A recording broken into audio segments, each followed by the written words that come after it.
Greetings, my fellow citizens of the great state of Wisconsin. It is absolutely a pleasure to speak with you today. We are here today to get the control of government back in the hands of the people.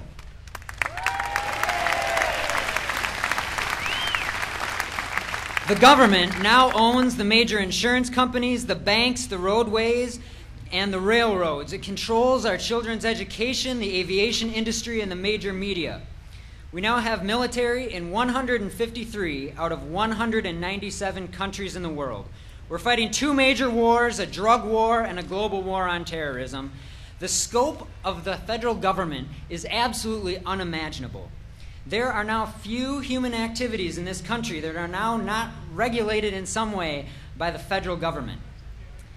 And now they aim to control the last of private health care in this country.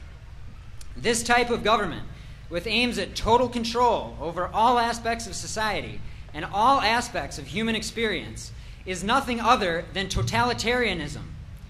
We cannot wait until this program of dehumanization is fully in place. It must be stopped now to preserve a free and healthy society for our children.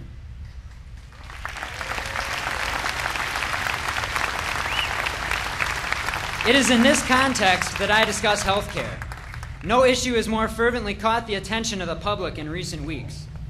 Perhaps it is because the issue reminds us of our humanity, our mortality. After all, we all get sick. We have personal problems that bring us into contact with healthcare.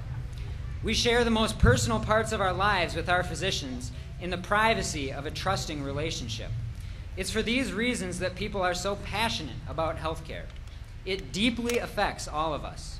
Therefore, the debates are often heated. The left accuses the right of being heartless and not caring for the poor. The right accuses the left of being freedom-destroying communists. But I know many on the left who are some of the most compassionate human beings that I've ever met. They are driven to government out of their love for people because it pains them to see their fellow human beings suffering under the current system. They should be respected for their humanitarianism. I also know many on the right who care equally deeply about people. They know that it is the free market that has lifted the standard of living to unimaginable levels for billions of people.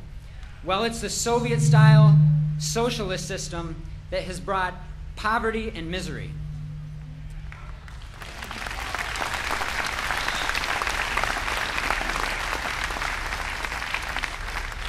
The right should be equally respected for this view. I believe that it is from this common ground of the desire to help our fellow human beings that we as free-thinking people can have a rational dialogue about how to best care for each other. Whatever your beliefs are about healthcare, I invite you to consider this speech not as a lecture from someone who has it all figured out, because I certainly don't. See it as the beginning of a discussion with someone who is passionate about caring for other people and not merely the absence of disease. Looking at health in this complete way, it's clear that many factors affect our health. Nutrition, exercise, education, emotional security, the environment, public safety, all of these issues are intimately connected to our health. Consider the leading causes of mortality in this country: heart disease, stroke, lung cancer, homicide, suicide, accidents. All are impacted more by these other factors of health than by any health care we receive. So health is much bigger than health care. And health care is also a lot bigger than insurance. Insurance typically provides relatively inexpensive coverage in the event that something catastrophic happens. Now imagine if your car insurance worked like health insurance. Every time you needed an oil change, engine work, or gas, you'd show your car insurance card and you'd expect it to be free. Such a system is possible, but can you imagine how much the car insurance would cost? It might cost as much as health insurance. Of course, we would not call that program car insurance. We would call it a comprehensive prepaid car care plan.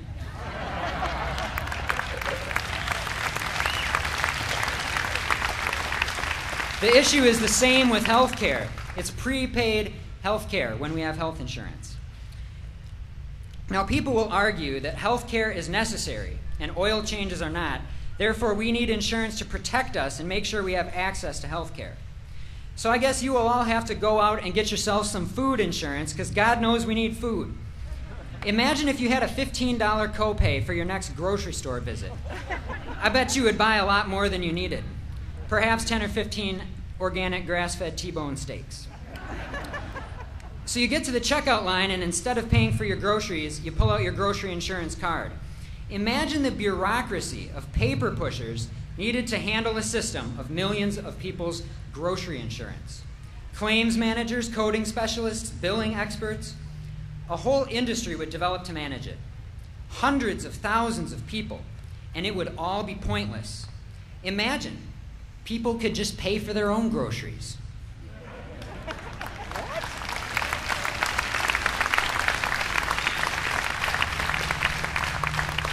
The issue is the same in medicine. People could pay for their own care and then have catastrophic coverage for that unexpected accident or major diagnosis.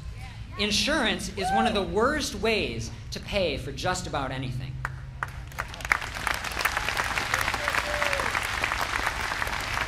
So we can see that healthcare is one important aspect of our overall health. And health insurance is just one inefficient method of paying for healthcare. The goal, then, of any reform should be to improve access to health care and improve the quality of health care in the context of our other social priorities. It should not be to simply increase access to insurance. So what reform do we really need? The primary problem in health care is the skyrocketing price. The high cost limits access, which drives people to the government to save them from rising prices. But it's the government that creates the high prices in the first place by limiting competition.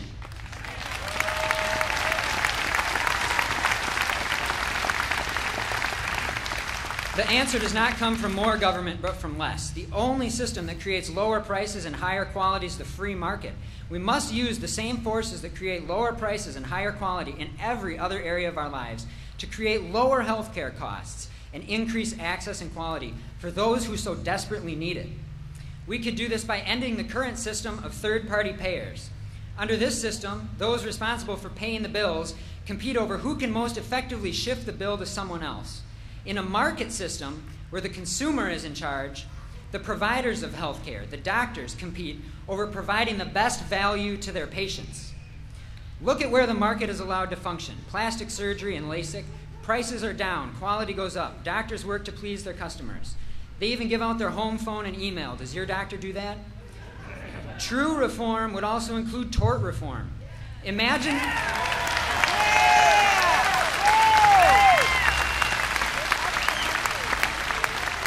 When we eliminate the frivolous lawsuits and allow doctors to move away from practicing defensive medicine, where they have to order every single expensive test to make sure they don't get sued, that would be true reform. Unfortunately, H.R. 3200 has none of these reforms in it. This bill only serves to solidify the current failed system. Now, I will only say two things about H.R. 3200. The first is that physicians are already afraid to provide charity care for risk of being charged with Medicare fraud. You see, if a doctor charges the government for seeing a patient, but then sees another patient for free because that patient can't pay, they could be accused of charging the government more than others. H.R. 3200 expands this by forcing doctors to operate within the government system. Now, although few legislators have read the bill, I have been trying to make my way through the 1,300 plus pages. Section 1156, subsection I, subpart 1, part B is entitled Prohibition on Physician Ownership or Investment. It reads like a death sentence for private practice. You know you have a serious problem when the government starts criminalizing the act of freely caring for each other.